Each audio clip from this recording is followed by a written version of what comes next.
Brazil, it's a country that is passing through a deep transition. The last 20 years in Brazil is a huge change in the country. We have at the same time an enormous dynamic in Brazil that is what is going on in the political system in which the democracy is facing a new institutions in Brazil. And the fight that we have in terms of how the Brazilian institution is becoming stronger and stronger, fighting the traditional way of doing politics in Brazil.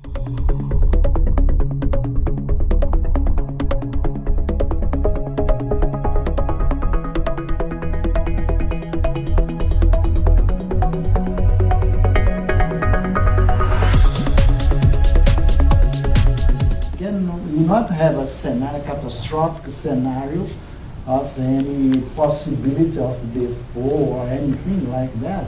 If you see the foreign investment, they are increasing a scenario of $8 billion last year in a scenario that's undefined. And why so Brazil would be downgraded in a comparison with the small countries that have a large debt or an unpayable debt? This is, for me, is totally lack the understanding.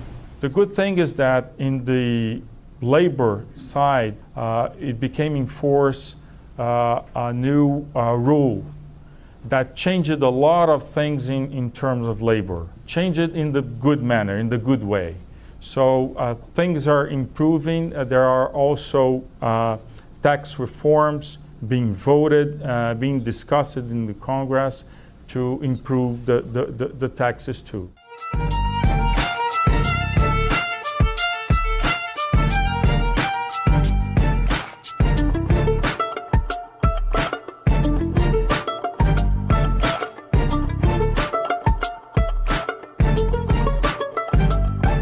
We really see a lot of interest in investing in the transportation sector in Brazil, in the IT sector, and in energy projects. I mean, we are a great tool both for small and large companies, particularly for companies that have not been involved in Brazil. It can be a bit tricky.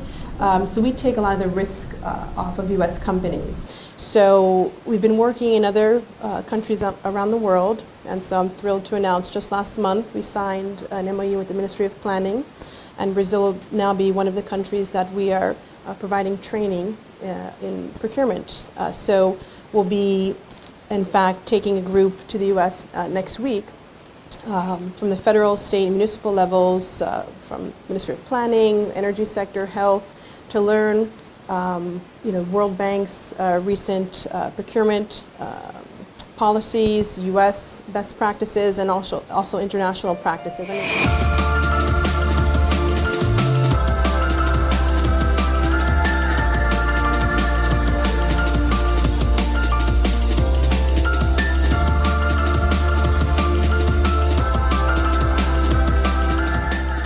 Brazil is a fascinating country. I mean, this is the most lovely country in Latin America. We started in Brazil 5 years ago, and took us 4 years to do the first investment. So why Brazil? Well, Brazil is the closest to the United States, of course. It's the closest to Tampa, and of course, so I don't want to travel that much to China, Russia, or India. I just come back last week from Brazil, and the strategy that we have in place right now is very simple. We like aerospace and defense, and we like auto, so very strong in auto. So we know that the economy in Brazil is coming back, and we have very strong presence here in the U.S. in those three sectors: aerospace, defense, and auto.